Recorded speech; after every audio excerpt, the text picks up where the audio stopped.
Welcome to the Real Estate Investing Academy, your number one source for all things real estate investing and personal finance. With your host, Tom Staub.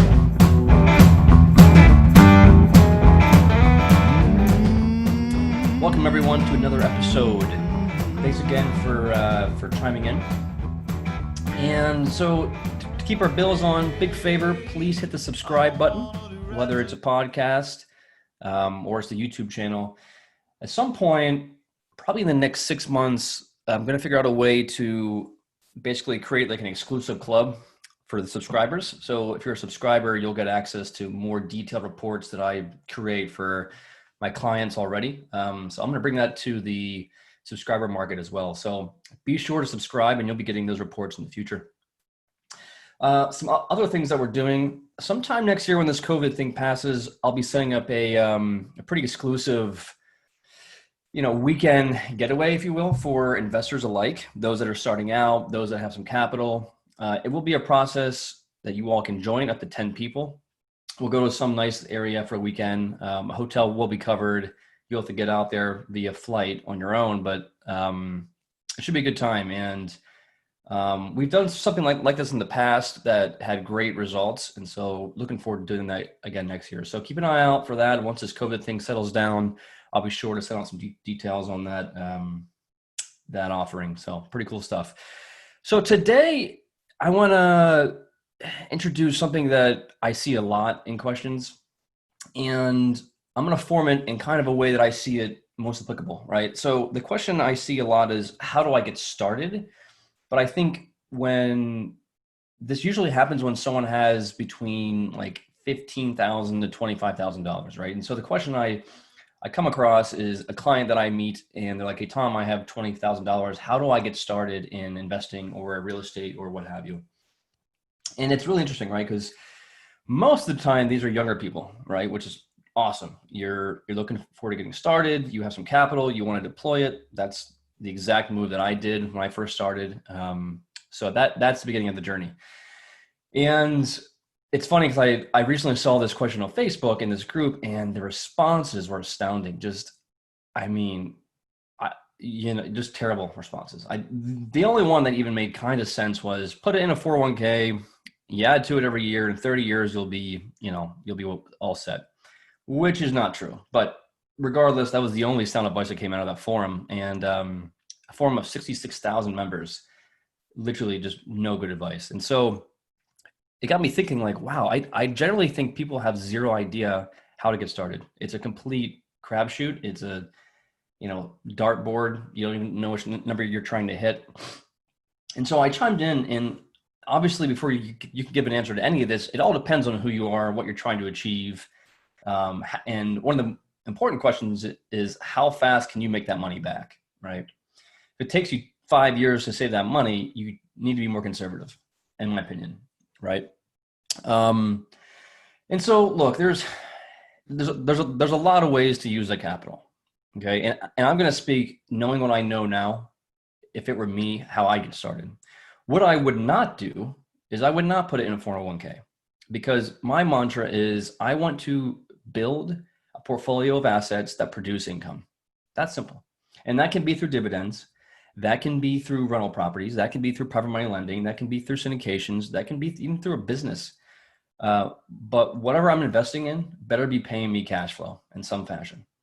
So the idea of putting it into a 401k and letting it grow, it's a nice vehicle as an extra once you have some assets producing cash flow. But to really scale up your operation, you have to take that money and put it into probably somewhat unconventional assets that produce, income. $25,000 nowadays in 2020, mid 2020, in most markets is going to get you a C-class property. So for your first property, do you really want to deal with a C-class tenant with the headaches, the neighborhood crime? Probably not, right? It's a lot of headaches. So that kind of rules out a rental, unless you can find a gem. Cleveland still has some gems in the B class area for a price that would require $25,000 down.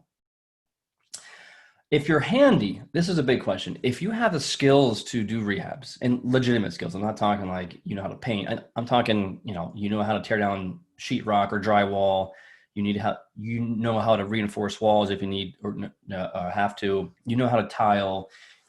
You know how to build basic structure support and all that. Fine. That skill is going to pay so many dividends. In fact, if I were someone that had that skill set, real estate is a game you can make so much money in. It's fantastic, but you got to have that skill set and experience.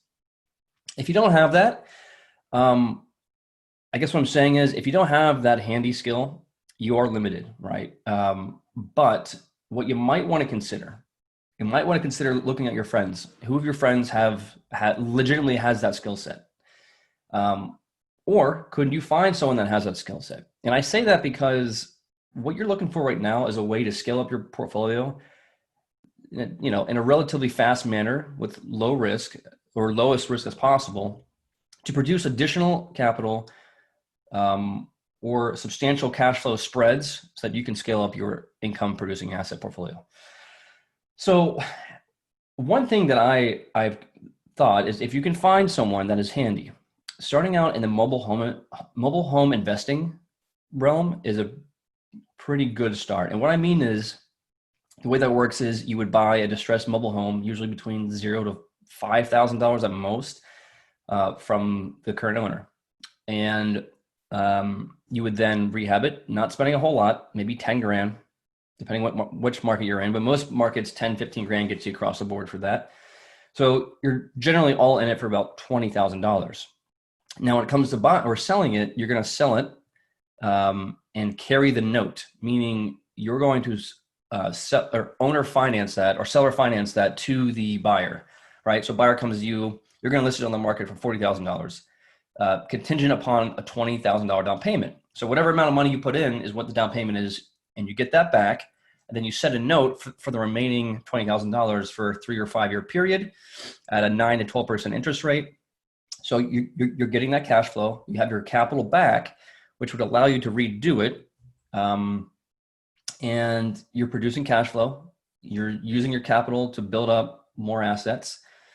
And so what I'm saying is, mobile homes, offer an option to be a bit crafty, partner with someone who's handy, and scale up your operation. This is not for someone who's working a W-2 full time or busy or has a family and has no time. You're gonna spend time doing this. You got to call mobile home parks and call managers and call people and make things happen. So it's a lot of work, but it can be a good way to start it or scale up. You could do something where, again, you could fund a flip and do like a JV partnership or profit share with someone. Okay. Flips are risky right now in some ways, but that could be a profitable option. You could find a rental in a C class, and if you're up for dealing with the headaches, that could be a rewarding, 3 to 4 year journey until you sell. Thinking about really the goal here is trying to find assets that will produce income so that you can scale up that little nest egg you got going. So I just want to start off on that. Quick little podcast on that piece, but when you think about how you want to start, I think the forefront of focus should be how you can invest your money to produce more assets that produce more income, thereby allowing you to scale up your portfolio faster and faster. Okay. All right, y'all. We have another podcast coming up here this week, so look forward to that, and we'll be talking soon. Thanks. I ain't looking for love. Hey, I don't